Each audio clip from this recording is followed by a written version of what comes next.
So this is the second in our crash course series, and today I want to talk a little bit about the idea of living in a high elevation desert southwest location.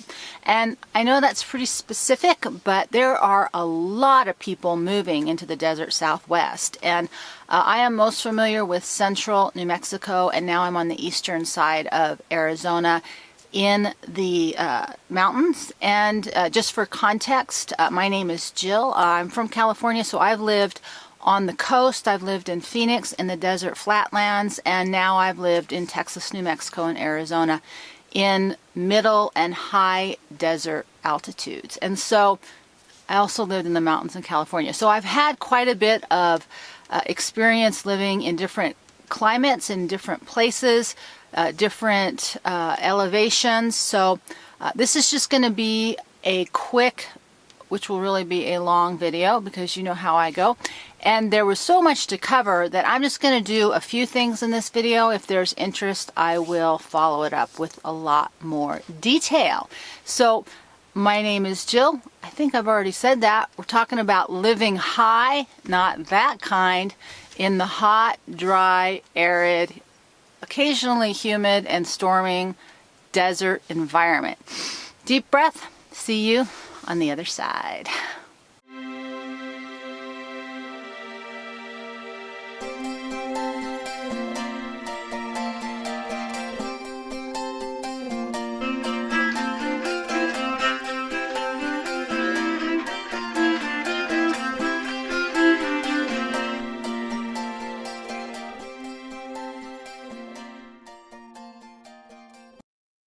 So I need to caveat this intro video with, yeah, I live out in the middle of nowhere, in the dirt, without, I had a little bit of electricity in the beginning. This last year I haven't had any. So if you have a nice house and you have full electricity and indoor plumbing and full-blown air conditioning and heating and all the comforts and safety of a normal suburban life, this probably won't have much meaning. This video is for those of us who are like on the ground and going hardcore. And so one of the most important things I think to start with is, how does the elevation altitude affect you?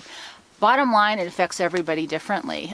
You know, I've gone from zero, some people live below zero, from zero up to 7,000. I tend to live around 6,000, 6,500.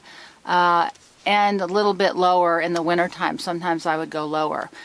Interesting sidebar, a lot of athletes train, including Oscar de la Hoya, so much for that, at higher elevations. His boxing training was in Big Bear, California. So it's over 6,500 feet, which is about the range, obviously, give or take, when your body produces more red blood cells, which makes you more highly able to oxygenate, which is excellent for athletes and endurance. I don't know. I can't really tell the difference. So that is one reason why athletes move and train at higher elevations. But how does it affect the rest of us in terms of acclimation, and especially as we age? And again, it's very individual. When I was young and I would go from the ocean to the mountains of California, I would get really nauseous. I'd get headaches. I would feel crappy for a few days. It took me quite a bit of time to acclimate. I had a significant shift. I've been living at high elevations for almost 20 years now, so I don't have any of those intense shifts up and down, but I have been concerned about what that means when we are aging. And so one of the things that I've looked at and researched a little bit was how it affects us as we age in terms of blood pressure, things like that. Also just anecdotally, looking at people who were aging in higher elevations. And so technically, it is riskier if you have a lot of health problems. It's riskier to live at higher elevations. It is also just, not a big deal for a lot of people. When I was in mountain air, I knew lots and lots of people who were in their 90s and healthy as horses. More women than men, but that's just kind of a general trend everywhere. So lots of people lived most of their lives at high elevation and did very well. But I will say, if you have sensitive blood pressure, it does affect you or heart problems, it can affect you. So something to think about, lung capacity, things like that, that as you age, as you have more difficulty oxygenating yourself, your lung capacity is reduced.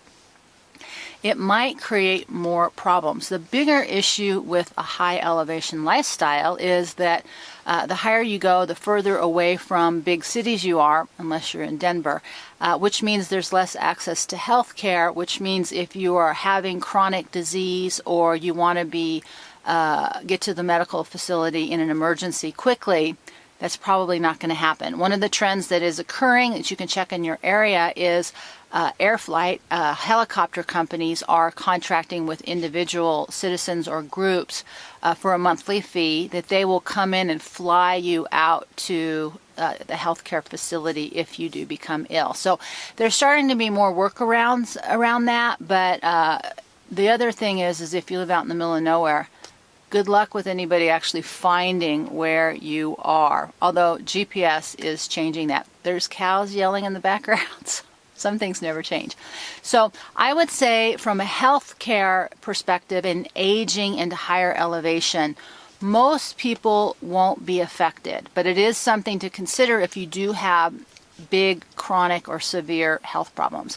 Acclimating into the altitudes, that's going to be, hit or miss with an individual, but it usually occurs fairly quickly in terms of those intense symptoms and things like endurance in terms of fatigue and, having trouble catching your breath.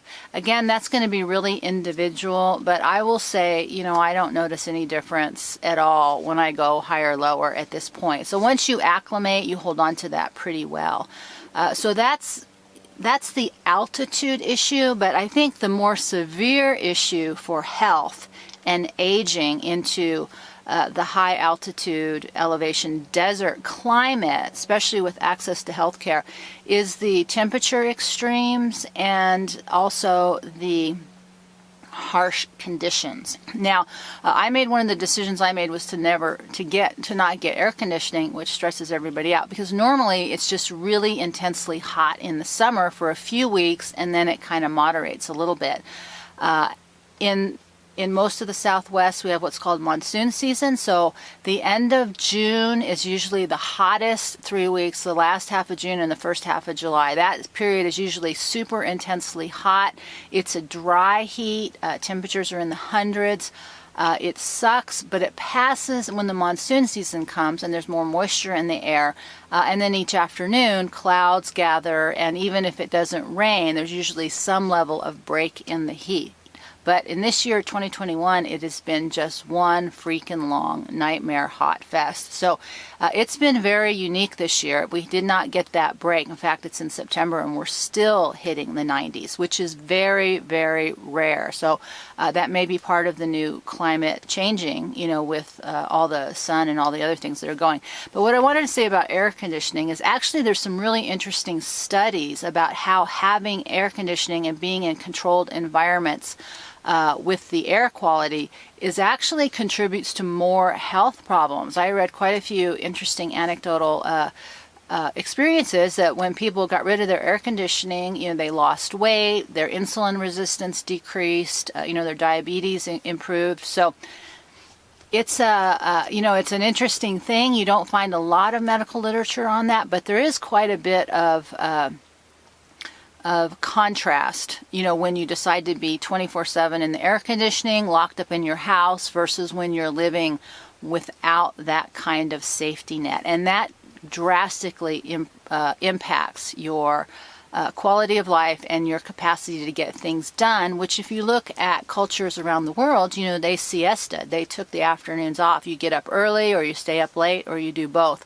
So there's ways around it.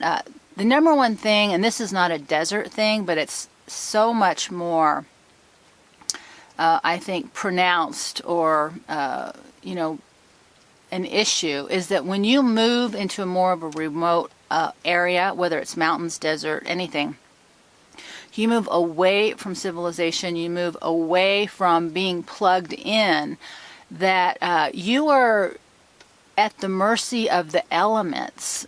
When you get out of that nice solid house with full electricity, full air conditioning, full heat, full refrigeration, all those creature comforts, when you are forced to live more outside, you have a whole different relationship with your body and with your productivity and your lifestyle that is dictated by the elements as opposed to you controlling every aspect of your life. And I won't launch into a whole thing about being human around that, but I think that's really important to consider, is that if you are super controlling about your life and your lifestyle, you will really suffer in the desert, because the elements are extreme, they're violent, they're rapid, they're unpredictable, they're, as you saw the wind, they make you crazy. And so you either learn to have a lot of patience and ride out the elements and work with them, or you're going to be very unhappy constantly fighting them. And for all of you super problem solver people, just because you want to control everything doesn't mean you'll be able to. Although lots of people have done a really good job. So that's just something to think about, that the stark contrast in the extremes, I think, is much more pronounced in this kind of environment at the higher elevations. The lower desert is just hot and then not quite as hot, so it's a very different lifestyle. But the higher up you go, the more intense it seems to be, that I've noticed, the contrast in the seasons of extreme hot and extreme cold and extreme wind. One of the other questions is about the dryness of the desert. Should you be compensating for that? I will tell you, the other thing that happens at higher elevations is the cosmic rays are coming down. So there is an all-out assault on your skin between the dryness and the skin cancer from the cosmic rays. The intensity of the sun, the higher you go, the more intense the sun is on your body and your skin. So there are some health consequences of being at high elevations in the desert. As you know, I rarely have any kind of shade, but cosmic rays go through the earth, so there isn't anything you're going to put up that's going to keep them from coming at you. But that's just a real thing, that they're increasing. And so if you're highly prone to skin cancer, like some of us, there's a good chance you will see that increase regardless if you have direct sun exposure or not. That's one of the sun triggers skin cancer, but it doesn't cause skin cancer. You can get skin cancer in places that never see the sunshine, so it is not a direct one-on-one. The sidebar to that is that people who are in the sun all day have higher elevations of vitamin D, actually have less incidence of skin cancer than people who do not get exposed to the sun. So just because you think you're hiding out doesn't necessarily mean that you are safe. So it's more of a cosmetic issue. I think if you're vain, then you will not enjoy the ravages of the arid lifestyle. But for me, the flip is I need sun in order to feel not psycho. So I need a lot of sunny days. So, I'm willing to swap out skin quality for sanity, because the sun keeps me sane. And that's a really, really important factor about living in the desert. We are genetically built to live in our ancestors' environment. Mine is Northern European. I am not built to live in the desert. But if I was to go to a northern climate and be in the snow under the clouds for much of the year, as I say, I like be at home in bed with the covers over my head. So there's different things. There's what you're genetically wired for, and there's also what you need in terms of health and sanity and emotional well-being. And so there's trade-offs. Now, should you put a lot of money into putting humidity in the air? One of the good things about dry heat is that you can do very well with a swamp cooler, which means it's just a fan that blows, takes air and evaporates, and you blow it. So the air in the environment cools it, usually about 20 degrees. The more humid it is, the less that works. Air conditioning works on a different principle. It pulls the moisture out of the air. So that's actually very drying, air conditioning is. But some of us just ride it out, and we do okay most of the time. Everybody has a natural ability to acclimate at a different degree to the heat. I used to acclimate very easily. When I lived in Phoenix, people were super crabby the first 2 or 3 weeks it got over 100, and then things kind of settled out. So there's always an adjustment period when you're in extreme heat. I think, I've never had air conditioning since I moved out of Phoenix, and so I know that there's a lot of people that have a very controlled environment with their temperature. So I can't really speak to you because I live at the same temperature inside that it is outside. So I don't have that contrast where I have to stay inside to avoid, the hot outside. So, that's just something to think about. Obviously, the impact on the high heat or extreme cold with the animals, as I told you, the ground, I clocked it at like 169. So, the dog was picking up his feet. So it's very different. It's like concrete or asphalt. The dirt or the sand does get hot. So you have to be aware, that there are issues for your animals. As an interesting sidebar, what I noticed, I don't know what you guys call them, there's goat's head, those little prickly burr things. They live at around 5,000 feet. And so same thing with fleas. The higher you go, the less things I found that are antagonistic. So one of the reasons I've liked to stay above 6,000 feet, even though 5,000 to me is the best medium range, is that those little goat head things go away, because the poor dog's out there walking, trying not to get his feet stuck, because you'll know if you get your foot stuck, it hurts really bad. Plus it pops your bike tire. So that's, that was really interesting to me, that at each elevation there are different issues in addition to your region. So that's something else to take into consideration, that every elevation has its own set of conditions. If you've never lived in the desert or Southwest, or if you've never traveled here, one of the things I think people don't realize is they sort of have in their mind, the desert is low and flat. And nothing could be further from the truth. Whatever elevation you are, there's lots and lots of rolling hills. And then where I'm at and where I've been at, what normally happens is that you climb an elevation and you plateau. So you look like Mountain Air looked very flat, but it was actually a 6,500 foot plateau surrounded by mountains that used to be a lake. It was actually filled with water. And so with all the geological changes, this all used to be underwater, and that's why you see such a diversity in the regions, mountains and roads. And so it's not just flat, which was always bad news when you're hauling a trailer up a hill. So just as an interesting FYI, I will also say something I think people don't always realize until it's too late, is that, there's a big thing going on with selling land and buying it sight unseen. And especially here in Arizona. But one of the things people don't realize is that we're a lava field. So a lot of the mountain ranges are volcanoes. And so there's a tremendous amount of rocks, which you've seen in some of my videos. Some of the properties are inaccessible by car. You can't even walk on them. So be very, very careful about buying any kind of property sight unseen, because a lot of it either doesn't have a road that accesses that piece of property, or there's so much rock and unevenness, and that volcanic rock is sharp. You can't just, it's the bed, you can't just pick it up and move the rocks. Is uninhabitable. So that's just kind of a warning if you're considering the desert Southwest.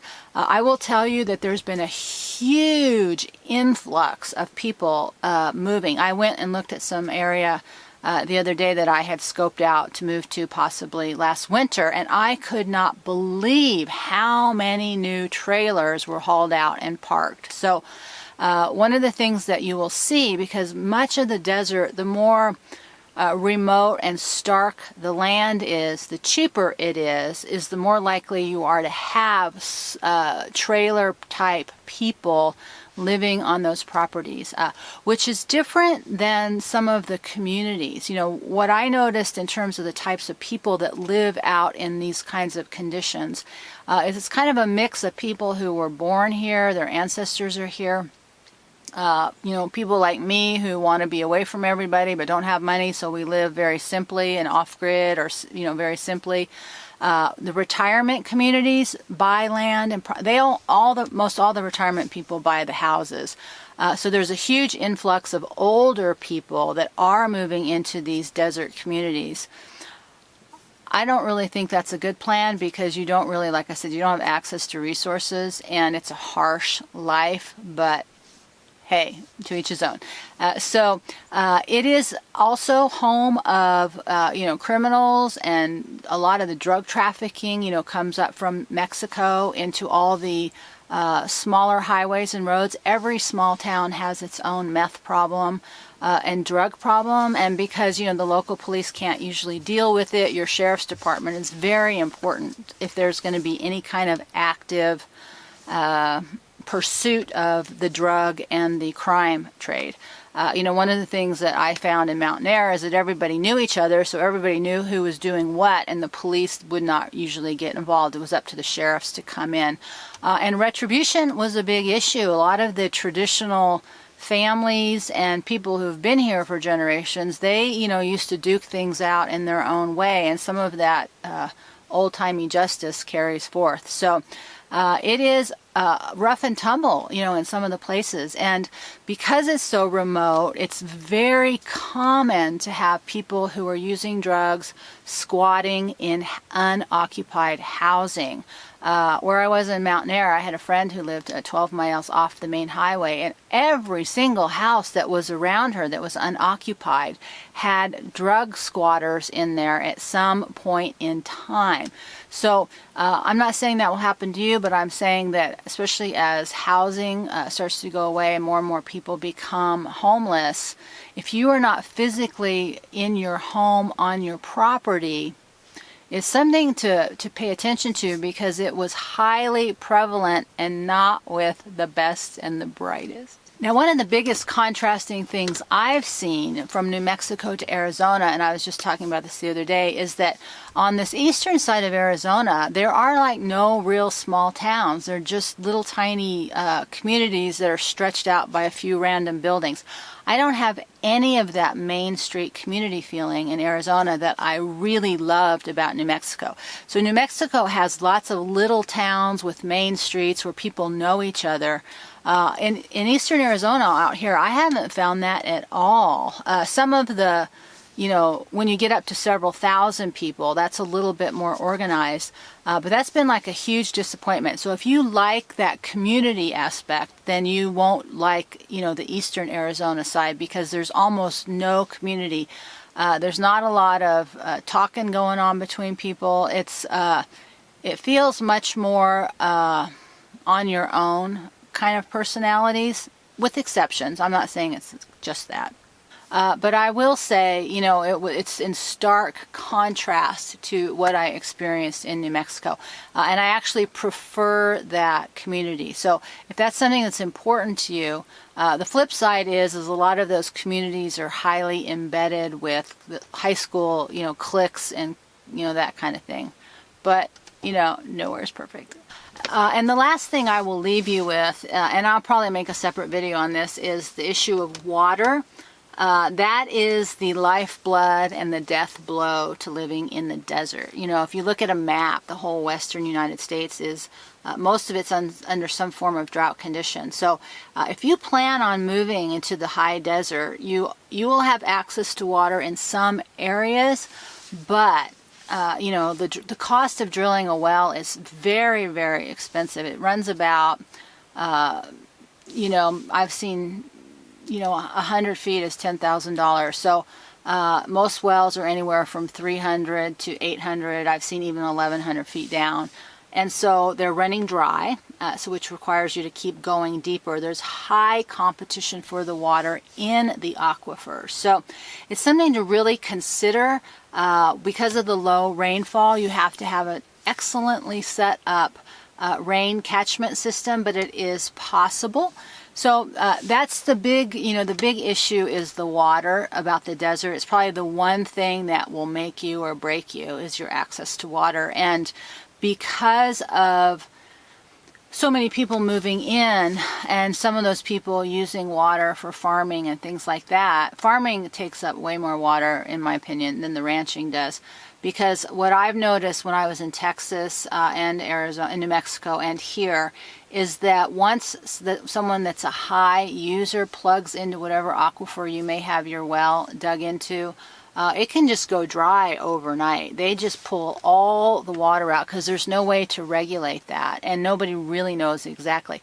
So just because you dig a well and you spend your $30,000 to get your water doesn't mean you're going to get to keep your water. So that's just one of those high cost items that it's important to consider when you're really looking at maybe well water versus rain. But you also can't, when I was in New Mexico, it went a whole year without rain. So water is the make it or break it issue, especially in terms of dehydration. I am so going to make a video on that. I almost pretty much died this winter, summer. So anyways, that's a little bit about the some of aspects of living in the high altitude elevation desert Southwest. If you have more ideas that you want me to talk about, put those in the comments below. Deep breath, and I will see you maybe next time.